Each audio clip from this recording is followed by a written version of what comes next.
Mawaro Ezekiel. Tati shewe nzendi dzosho. Anzi Mawaro dai. Ipano.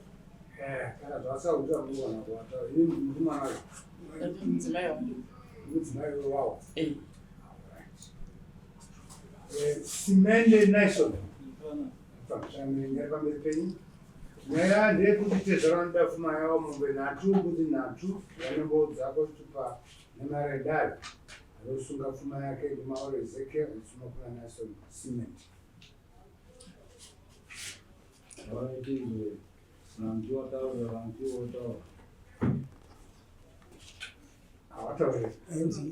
Anzi muri kusunga pfuma yenyu kuna kuna nini sei wani wanaongani mwana nyanonzani wakarorana rini akabvisa chii kana akambobvisa kana pasina muende munode chii muzvitaurire. Anzi wane vana vangani? Wana wairi. Iwe taure gore dende iko. Yona gore racho. Ngenda 2014. Muchiri mese here tibatsira.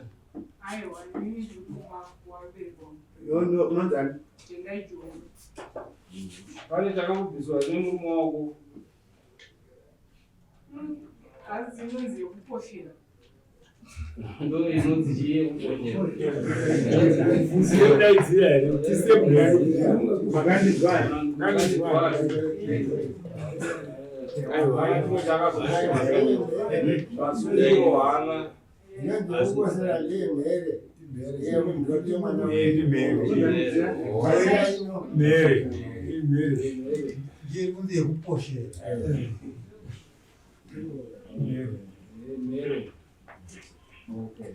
saka ana mborora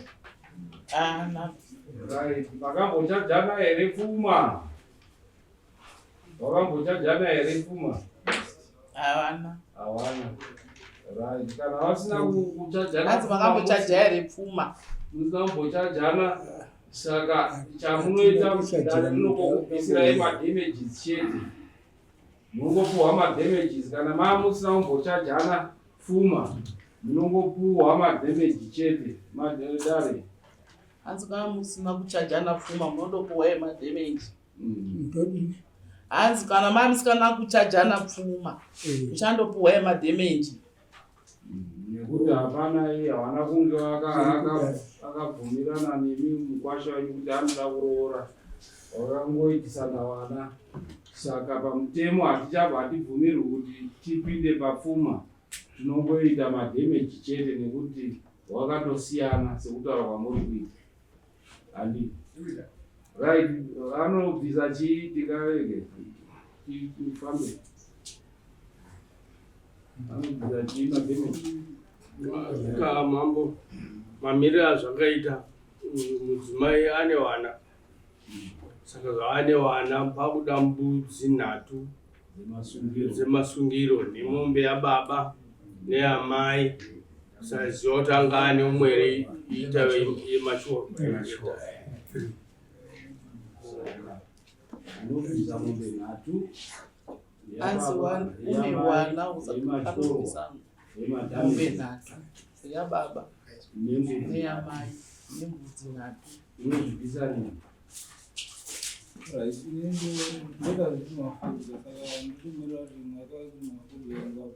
Vadezvezvi wakarima chii chaunondobvisa kuti tizive kuti ondobvisa mbudzi nhatu pauri kubva panapa, kuti tizive kuti at least wanga uchirima.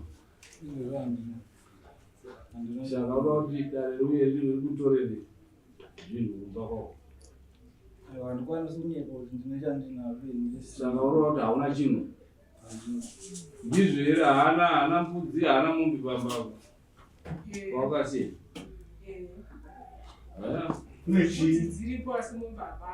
Mbudzi dziripo. Ingane mbudzi? 4. Right. Unobvisa mbudzi.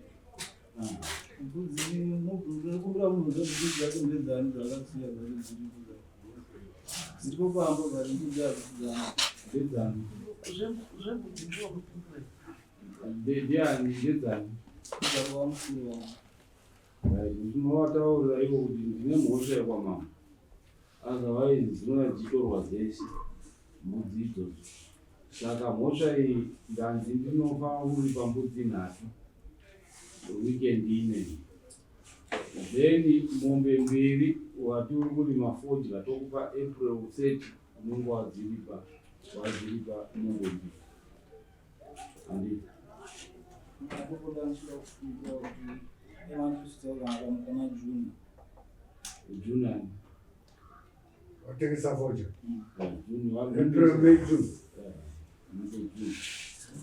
June 30. Wotenga mombe 2 kana kuti unobvisa 700, 350 pamwe. $700. Asi mbudzi kuti tione kuti urozviita.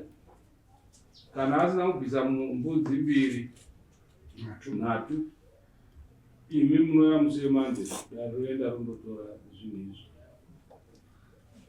Kana ndichida kufundira kuti Muzaizwi. Mamba handiti nati here yamai yababa neyemasho Inani.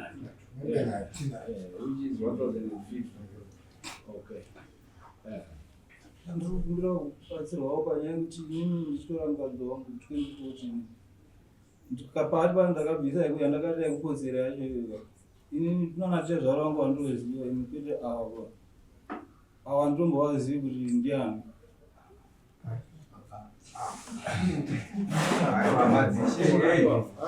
Pandakamboenda kumba mama wangu ndichinoudza dzimwe nyaya dzangu wakati haukwanisi kuuya utaurira nyaya dzako pana panoti mukadzi wako haasi panapa wakandikudza kudaro mama. Iyo. Zvaari kutaura izvi handizvizivi. Kana zvekuti zvo zvaari kuda kutaedza kutsanangura zvemari handizvizivi. Ndoziva Joseph Jongwe naLove Mo Jongwe ndowandoziva ndifunga mambo vacho ndonzi Tendai Jongwe waronzi Ezekiel Mawara. Naziya wakaroore. Tipe clarity ipapo. Vana Jongwe chii chako iwe. Baba wako ndowapi? Baba wangu ndeyaora. Ndo baba wako. Ndo baba wangu warugana na mama izvizvi. Pamusoro ndivi mai wajereka yandipatsanangura mwana. Nyaya iripo ndeyekudai. Indiri kumba kwavo ndo kunozi kwaJongwe. Saka baba wacho wafa ndopendakazoroorwa neava.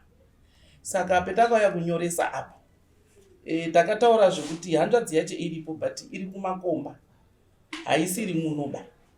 Saka vakati chiisai ari padhuze ndopetakazonyoresa apa. Iwewe wakaita mwana wako iwe? Mwana wangu ini. Wakaita neumwe murume? Izvozvi waane umwe murume? Baba wacho wakashaya kubva ndazoroorwa navo. Waroorwa newangu? Okay. Saka hama dzerudzi dzemombe mukapuwa mombe munoendesa kuti? Anotora iwo abereki acho. Dai anga atoripo ari kutozvipindurira vega. Iyeyo mai ndiwo unotora? Right. Pari clear ndi?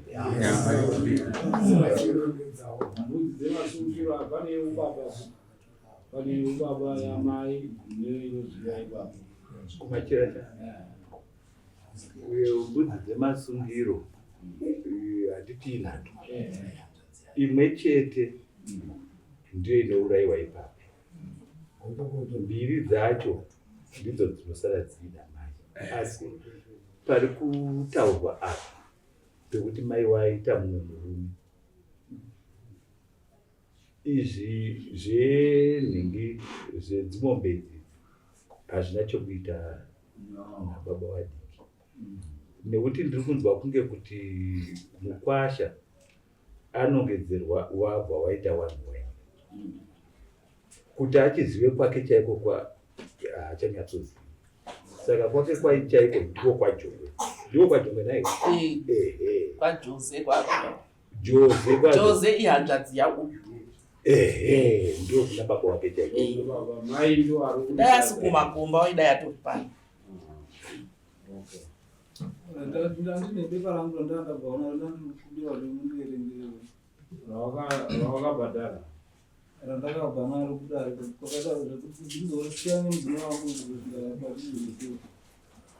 kuroora isi tiri kuita yekuroora hatisi kuita kushongana kuti makarambana sei yedu muno ndepfuma musaibatanidze nekurambana kwamakaita kane wakamuona aine zvakadii hatinei nazvo tiri pakuti wakaberekerwa vana vairi uye mai vanofanira kuti vawanewo matyorwa avo handiti ndocho handicheni icho allright saka makosi edare ivari anotasaigari makosi edare kuita kuti tivakaziva kuti anobva abhadhara pamakosi edare risitiro iri semari Ane 70. 70 handiti ndopane yadaro plus 70 takawisa nayo kuno nekudzoka. mukufambira pfuma tezvara vanotoenda izingazikanzeitaimbotere mombe munotoenda kutina mombe Iye takabhadhara nekufamba nayo haina basa. Saka 8 kana iri yeda. Ne 70 takabvisa.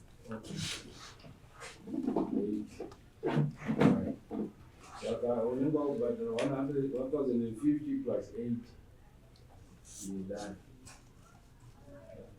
Mbudzi tatu unodzengesa weekend inoyi munogara kudhuze nekudhuze